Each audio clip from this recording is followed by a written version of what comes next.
ത്രിമൂർത്തി സംഗമസ്ഥാനമായ തിരുനാവായയിലും പിതൃതർപ്പണത്തിന് വൻ ഭക്തജന തിരക്കായിരുന്നു. സംസ്ഥാനത്തിന്റെ വിവിധ ഭാഗങ്ങളിൽ നിന്നുമായി ആയിരക്കണക്കിന് പേരാണ് തിരുനാവായയിൽ ബലിതർപ്പണത്തിനായി എത്തിയത്. ബലിതർപ്പണത്തിനായി വിപുലമായ ക്രമീകരണങ്ങളാണ് ഒരുക്കിയിരുന്നത്.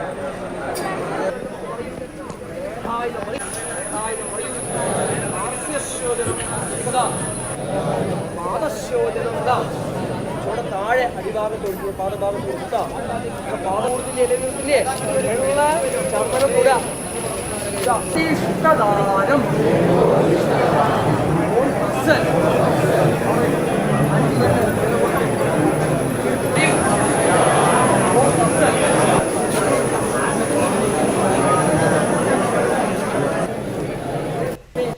പിതൃമോക്ഷത്തിന് ബലിതർപ്പണം നടത്താൻ കർക്കിടക വാവു ബലിദിനത്തിൽ തിരുനെല്ലി മഹാവിഷ്ണു ക്ഷേത്രത്തിലും ആയിരങ്ങളെത്തി.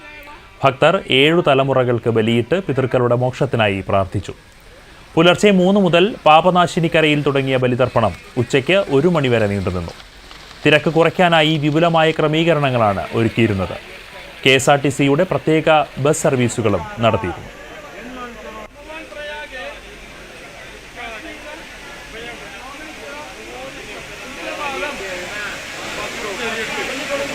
കർക്കിടകവാവിനോടനുബന്ധിച്ച് ബലിതർപ്പണത്തിന് കണ്ണൂർ ജില്ലയിലെ വിവിധ കേന്ദ്രങ്ങളിലും വൻ ഭക്തജന തിരക്ക് അനുഭവപ്പെട്ടു.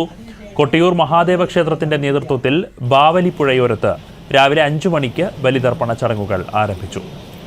ഉളിക്കൽ വയത്തൂർ കാലിയാർ ശിവക്ഷേത്രം, തളിപ്പറമ്പ് തൃച്ചംബരം ശ്രീകൃഷ്ണ ക്ഷേത്രം, തലശ്ശേരി ജഗന്നാഥ ക്ഷേത്രം, തളാപ്പ് സുന്ദരക്ഷേത്രം, Kannur Payyambalam beach, Muzhappilangad drive-in beach എന്നിവിടങ്ങളിൽ അതിരാവിലെ മുതൽ തന്നെ നിരവധി പേരാണ് എത്തിയത്.